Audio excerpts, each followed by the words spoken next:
Hello, so I'm going to make a quick video basically just going through these liberation theology flashcards that I made the other day or something.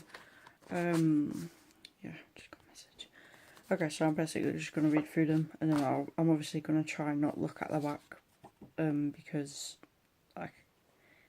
I'm going to try and not look at the answer before I read through them, because that's probably not going to be conducive to actually learning what's on them.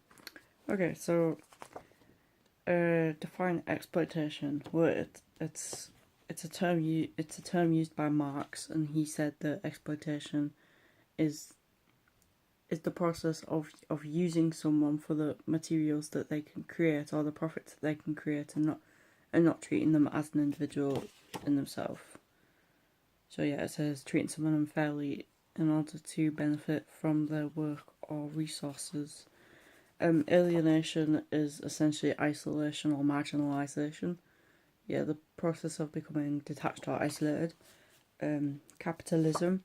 Capitalism is a socio-economic system in which the means of production are privately owned by very few people who are essentially the bourgeoisie according to Marx. And it's in contrast with communism. What are basic Christian communities? If I remember this correctly, basic Christian communities are communities of Christians who come together and discuss issues about their lives in order to resolve them, I guess. Yep.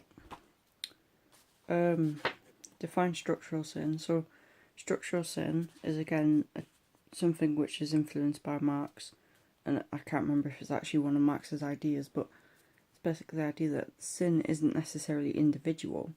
It like original sin, for example, it actually exists on a wider structural level in within certain organisations in society. So we could say that inequality is a form of structural sin, and exploitation in businesses.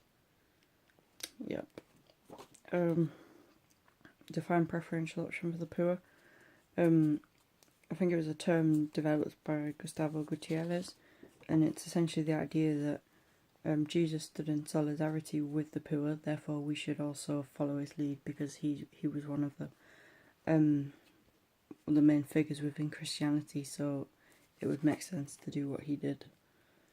Define orthodoxy and orthopraxis. Orthodoxy is the idea of right belief, and it's a lot more traditional, and orthopraxy is right practice. So it's not enough to simply have belief in God or have faith. It's like we actually have to go out into the world and do something about it. Like, so for example, work with the poor, because that's what Jesus did.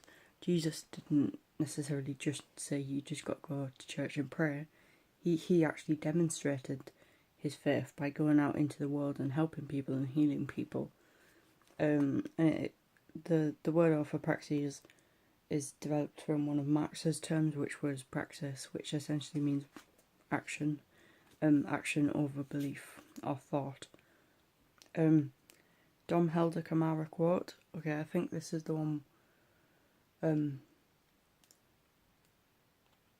I give food to the poor, they call me a saint. When I ask why the poor are hungry, they call me a communist. I think that's that one. Yep. I'm making a mess of this. It's probably going to be the wrong way around. Fuck, I've just done it again. Okay. Define contextual theology. So contextual theology, an example of that would be a preferential option for the poor, or liberation theology. It's where you focus your theology onto a specific situation. So it's not like the broader theme of theology of worshipping God, praying, doing all of this stuff which is related to theology. It's where you focus it to one area. So it might be helping the poor, or raising money for certain charities, or helping anyone who's oppressed. And I can't think of anything else other than that which relates to preferential option for the poor for some reason. But yeah. Define historical materialism, or I think this is the same thing as dialectical materialism. And it's the idea that history is always changing, basically. And it goes from states of conflict to harmony to conflict to harmony, and it goes in this sort of fashion development. and Marx essentially believed that we have the power to change history because but we've sort of got to descend into a revolution, which is the conflict, and then out of that conflict will emerge socialism. And I think the order of which he talked of this was feudalism, and then we had a revolution, which then birthed capitalism, and then we'll have another revolution, which then should have birthed socialism, but but in the Soviet Union that didn't actually happen, so didn't work. And then after socialism and communism comes a stateless government. No, a government. Is it a stateless country? I think it's something like that. I could essentially anarchy, but like proper anarchy with like no conflict, which is obviously quite a naive perspective. It's like Gustavo Gutierrez quote.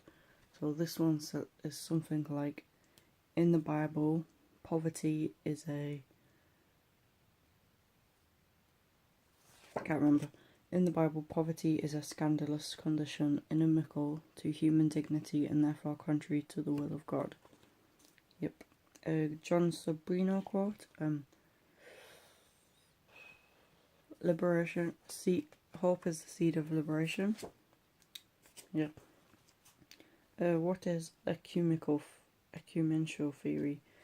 Ecumenical theory is when different Christian denominations come together in order to tackle an issue or discuss things, I think. That's just generally when different Christian denominations work together. Pedagogy is basically the way we teach.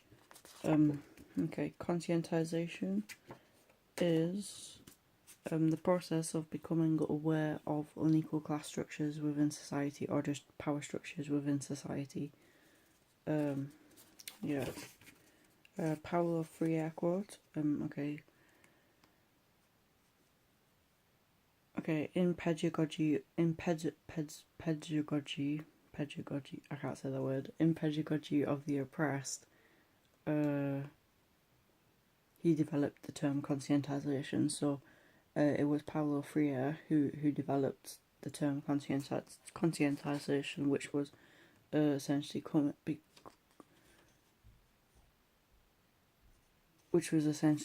developing an understanding of the class structures within society. So it's sort of losing that false class consciousness. What are the Boff brothers' 5 theological motivations?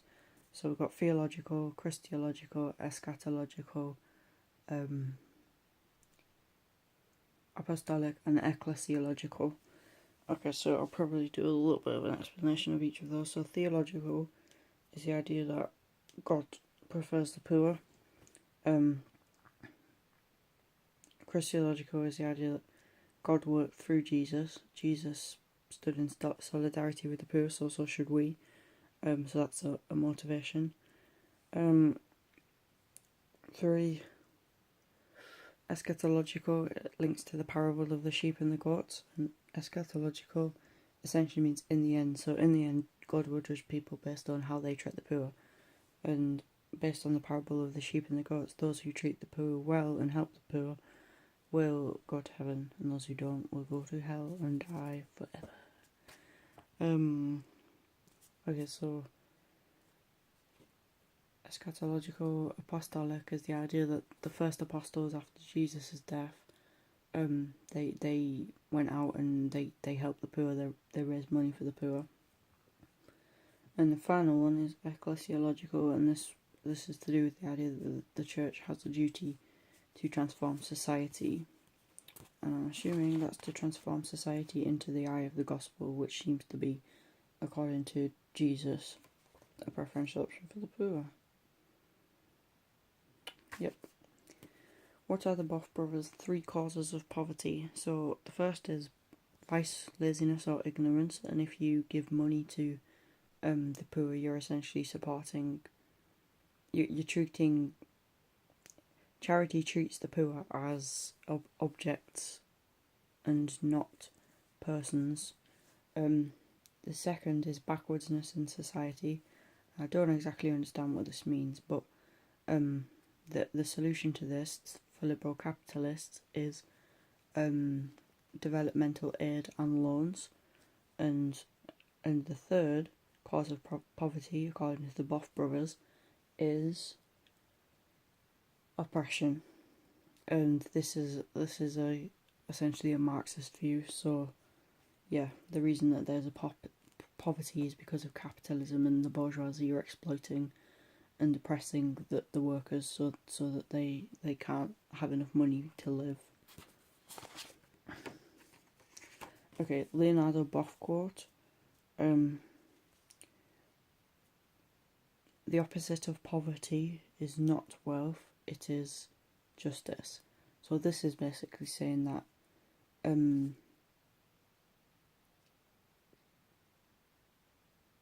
poverty is synonymous with injustice. So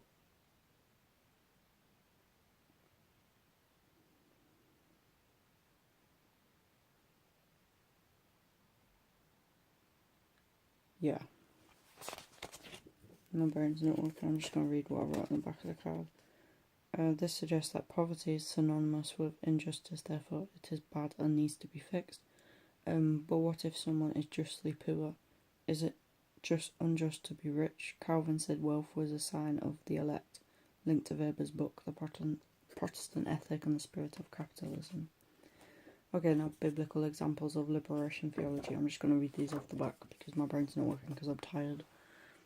Parable of the sheep and the goats. Jesus praised the woman for giving all she had, and that was the story of when she put the money in the pot, and it was only a little bit of money, but it was about how much she gave rather than how much she kept to herself. Whereas all the rich people, they put a lot in but kept a lot to themselves. Martha and Mary, liberation of women. So Martha and Mary invited Jesus into their house. Mary decided to go and get taught by Jesus. I think this is the right way around. And Martha was trying to usher her back into the kitchen. But Jesus allowed her to be taught. Healed and touched people with leprosy and diseases. So this was like affirming their personhood. Offering to carry the Roman guard's load half a mile further when he's only been instructed to allow you to carry it half a mile. So this is like a power play almost. It's putting the power in your hands, and it puts the guard in a rather awkward position. The tax collector Zacchaeus.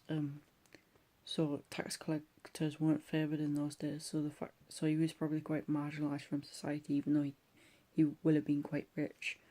And he repents from his sins, and Jesus forgives him.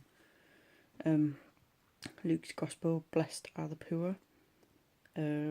Jesus teaches justice, the vineyard parable, which is basically where everyone's working throughout the day, but they all go to work at different times. Yet at the end of the day, even though some have been working longer than others, they all get paid exactly the same amount, and And finally, the Good Samaritan, which essentially challenges preconceptions that we might have of foreigners. So it's the foreign man who ends up doing the good thing when all of the religious people, they wanted to keep their purity, so they didn't stop to help the man who had been injured on the side of the road. They just left him there, and then it was the Good Samaritan who went and helped him and paid for his recovery. Okay, that is pretty much it. That is all the flashcards. And that took a lot longer than I thought it would, to be honest. There's not that many, but actually it's quite a lot. There's about 25 maybe, I don't know, I haven't counted. Anyway, that's it. And I'm probably gonna go to bed now, but it doesn't matter. Okay, thanks.